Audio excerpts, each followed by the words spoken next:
अगर आपको लगता है कि देश में वाकई में बेरोजगार युवा कॉकरोच की तरह है तो आप सबको सरकारी नौकरी दिला दो, फिर आप ही की तरह सारे देश के युवा जो हैं वो खामोश हो जाएंगे। बेरोजगार है शायद इसलिए बोल रहे हैं क्योंकि गवर्नमेंट जॉब वाले लोग तो ऐसे ही सत्ताधारी के गुलाम होते हैं। हाँ, ये मंत्रियों के साथ करप्शन में इन्वॉल्व जरूर होते हैं। तो अगर लगता है कि देश के बेरोजगार युवा सोशल मीडिया एक्टिविस्ट बनके सरकार की पोल पट्टी खोल रहा है, सिस्टम से सवाल कर रहा है, तो सारे को गवर्नमेंट जॉब दे दो।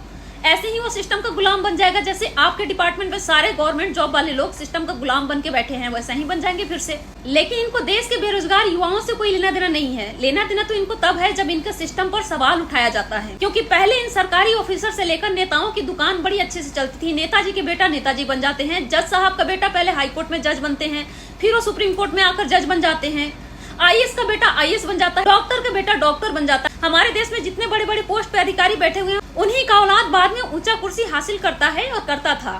लेकिन पहले सोशल मीडिया एक्टिविस्ट नहीं थे, इसलिए इनकी दुकान बहुत अच्छे से चलती थी, क्योंकि सिस्टम से सवाल करने वाला कोई नहीं था। तब इनको बहुत अच्छा लगता था देश का युवा।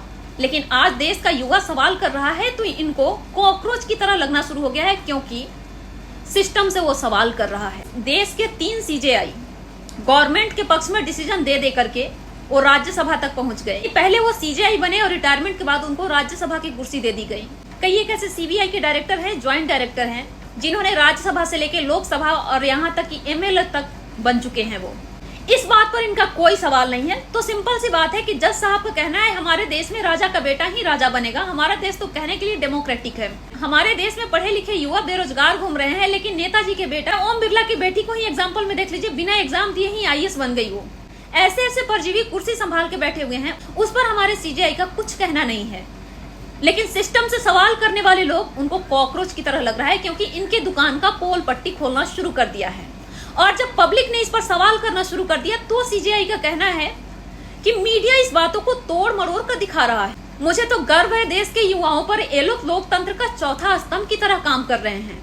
ये बात उनको अब रियलाइज हुआ है और कह रहे हैं कि मैंने पूरे देश के युवाओं को नहीं कहा था, बल्कि फर्जी डिग्री वाले वकील की बात कहा था। लेकिन आपने जो बोला था उसमें क्लियर लिखा हुआ था कि देश के बेरोजगार युवा कॉकरोच की तरह हैं, जो बाद में सोशल मीडिया एक्टिविस्ट बनके आरटीआई का यूज करके सिस्टम के ऊपर हमला करते हैं। सबसे पहले आप सीजेआई हैं, आपके लिए तो बहुत आसान काम होगा इस चीजों को प्रूफ करना कि कैसे आरटीआई का मिसयूज किया जा रहा है, कैसे ये लोग सिस्टम पर हमला कर रहे हैं। लेकिन आप इस चीजों को चैलेंज नहीं कर सकते, क्योंकि आरटीआई का रूल फॉलो कर रहा है देश का युवा। लेकिन बुरा तो आपको तब लग रहा है जब सिस्टम से सवाल किया जा रहा है।